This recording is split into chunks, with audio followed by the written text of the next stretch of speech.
die een getuigenis gaan lezen van een collega van het Palestijnse Rode Kruis.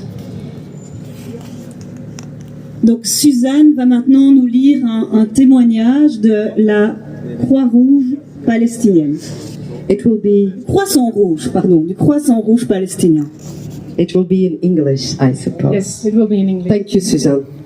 Hello, everyone. It's really an honor to be here today. My name is Suzanne. I work in Gaza since 9 years. I work there as an artist with children, but I'm also a volunteer with the PRCS, the Palestinian Red Crescent of Khan Younis.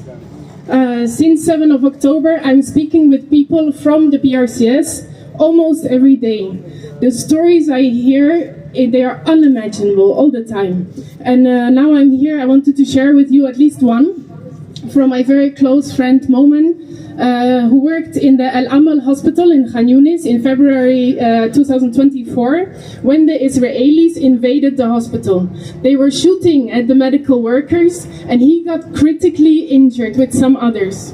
After a couple of hours on the floor, the Israelis said the most critical injured, you can put them in the ambulance and you can go. They put them in the ambulance, him and his friend, also critically injured. They went out of the building, then they stopped the ambulance in the middle of the street. They left them there for 30 hours with 2 critical injured people inside with nothing. They were not allowed to go.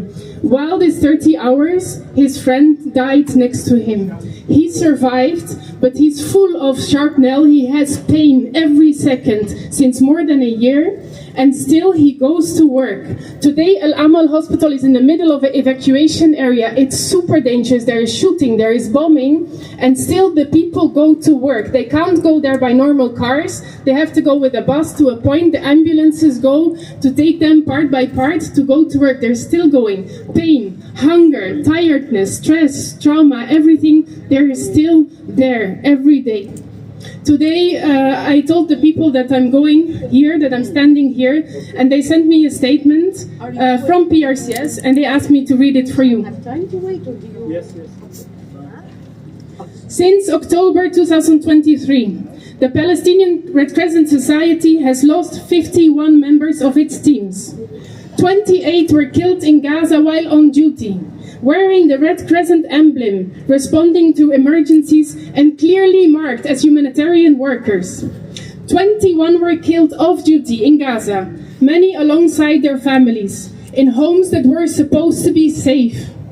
2 volunteers were killed in the West Bank, targeted while serving their communities amid escalating violence.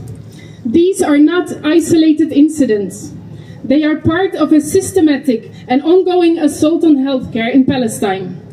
Ambulances have been bombed, hospitals have been besieged, medical teams have come under direct fire while trying to evacuate the wounded.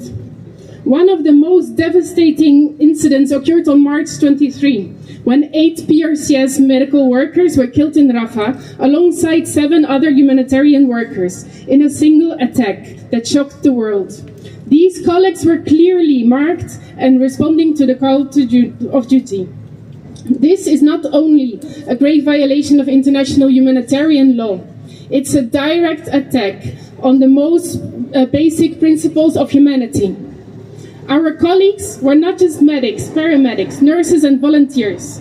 They were humanitarian workers who chose compassion in the face of danger.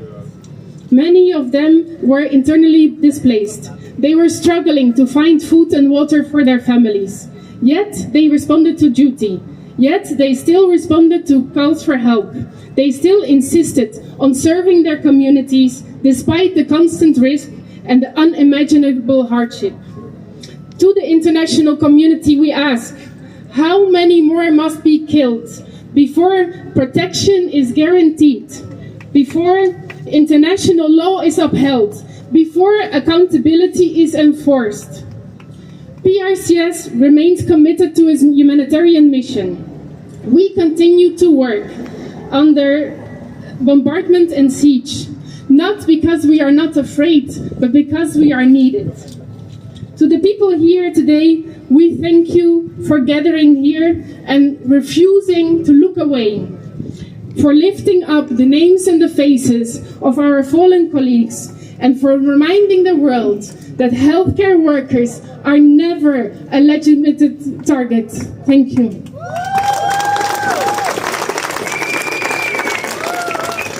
Thank you, Suzanne. And yes, I have one question, if I may. Yes.